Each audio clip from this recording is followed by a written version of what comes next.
Okay, so let's go over how to properly execute a kettlebell swing. Now, first, what is a kettlebell swing not? A kettlebell swing is not a squat, it is not a front raise. We are not sitting down, and we're not working the shoulders. In a kettlebell swing, we want to develop power behind the hips, and the limits of our shoulders are gonna limit how much strength, how much power we can create with our hips. When we're squatting and doing a shoulder raise, we're working none of that, and we're limiting our potential. Getting the position for the kettlebell swing. We want our feet about hip width below us, maybe just slightly outside depending on what's comfortable to start. We want to get into our hip hinge position, our athletic position, and as we grab the bell out in front, we hike, begin the swing.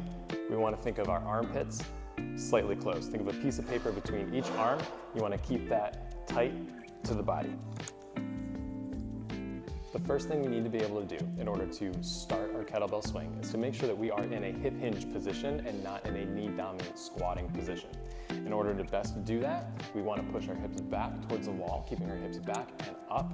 If that's difficult, you can think of getting into this athletic position with your hands on your knees. If you can do this, you're in a hip hinge. How should a kettlebell swing properly look? Something like this.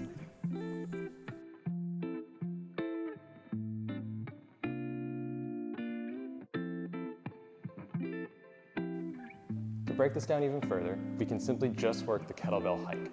Kettlebell hike is the beginning stage of the kettlebell swing. The bell starts just out in front of us, about a foot. We want to lock our shoulders back, chest out, hips locked in place, and we're going to hike and stand.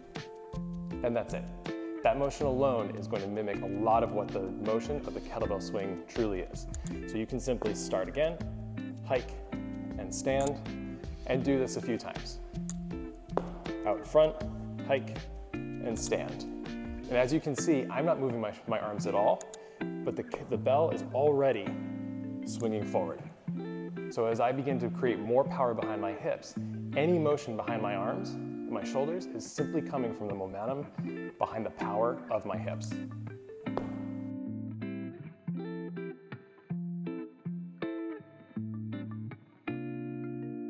We can also imagine that the kettlebell swing is like a game of chicken. I want to see how long I can wait as that bell's coming down back towards my body before I want to throw my hips back behind me, then propelling them forward, creating more power, more momentum behind the swing.